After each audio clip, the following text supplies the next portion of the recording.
Assalamualaikum warahmatullahi wabarakatuh. Salam sejahtera untuk kita semuanya. Dimanapun kita berada, mudah-mudahan selalu diberikan kesehatan dan selalu berada dalam lindungannya ya. Baik, perkenalkan nama gue Wahyu Irawan. Di sini gue nggak sendirian. Tentunya gue di sini ditemenin sama temen gue, Alfianda. Iya. Dimana Alfianda ini adalah salah satu guru yang mengajar di Kota Palembang nih.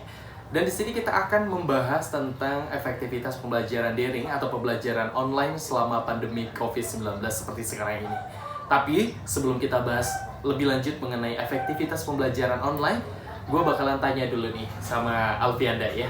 Oke nih Al, apa kabar nih Al? Alhamdulillah untuk sekarang baik. Alhamdulillah ya. Ya. Nah Al, gue kan udah lama nih banget nih udah nggak ketemu sama lo nih. Aktivitas lo selain jadi guru nih hari-hari ini apa aja nih? Kalau saya sih sebagai seorang guru aja. Oh, guru Nggak aja ada, ya? Iya, nggak ada Iya. aktivitas lain. Kirain lo udah buka usaha Buka. apa, kayak gitu kan? Oke, mengenai pembelajaran online nih, Iya. seperti sekarang ini nih ya, menurut lo gimana sih sistem Mekanismenya? Iya, sistem belajar online-nya seperti apa? Kalau mekanismenya sih kita kan via online nih. Mhm. Yang pertama pastinya kan kita informasikan dulu kepada murid-muridnya ataupun wali murid kalau misalnya pelajaran hari ini pelajaran apa, kita umumin via WhatsApp biasanya. Nanti untuk jamnya nanti kita umumin juga via WhatsApp. Kalau misalnya udah on time, semuanya udah kumpul, siswanya biasanya sih kita via Google Class ataupun pakai Zoom. Oh, jadi ada beberapa media yang digunakan pada saat lo ngajar Iya. untuk anak-anak murid lo ya. Nah, menurut lo sendiri pembelajaran online seperti sekarang ini efektif nggak sih? Kalau menurut saya sih nggak efektif ya. Kenapa tuh nggak efektif Oke, ya? nggak efektifnya itu dari segi pemahaman siswanya.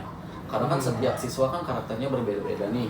Ada yang cepat nangkep pelajaran, ada Nah, yang susah iya, nangkep itu gimana tuh ataupun sebenarnya? ada yang masih suka bingung. Kalau misalnya kita ketemu secara langsung kan kita bisa tes dulu.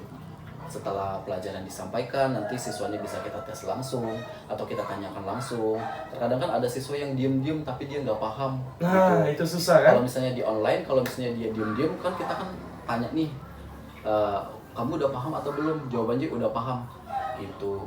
Tapi padahal belum tentu juga nih ya. Iya, belum tentu juga. Nah, kalau untuk menghadapi atau bahkan mengatasi anak-anak yang seperti itu gimana tuh? Kalau untuk belajar online, kita sebagai seorang guru kan terbatas banget ya, karena kan kita via online. Lebih disaranin sih ke orang tuanya sih untuk membimbingnya. Oh, jadi orang tua, wali murid dalam Iya. pandemi sistem pembelajaran seperti sekarang ini harus ada bimbingan dari mereka. Iya, jadi guru keduanya juga. Jadi guru keduanya. Iya. Karena memang kalau lo sendiri juga lo nggak bisa make sure ya anak ini beneran paham Iya, atau dan enggak. juga dan juga kita itu kasih leluasa ke siswa sama wali muridnya untuk bisa japri kita secara langsung. Kalau misalnya dia nggak ngerti ataupun kita kasih soal, siswanya itu nggak paham atau orang tuanya nggak paham, bisa tanya langsung atau bisa telepon gitu.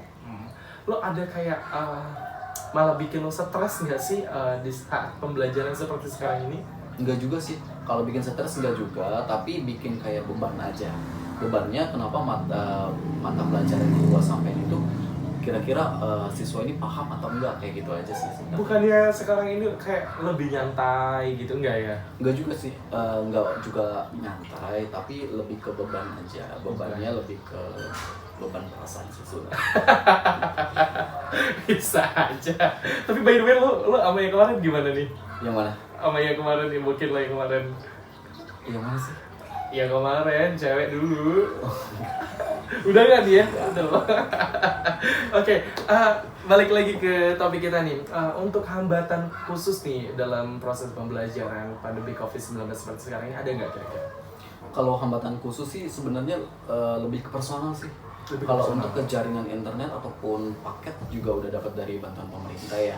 Kalau jaringan internet di daerah kita kan sudah baik nih. Oh, udah bagus. Dulu waktu Iya. gue kesini itu udah nggak bagus banget ya. Kalau sekarang udah lancar sih, udah bagus. Udah lancar. Iya. Jadi untuk hambatan ataupun kendalanya lebih ke personal sih. Oh. Gimana cara siswa nangkep pelajaran ataupun gimana cara orang tua untuk mendampingi siswanya gitu.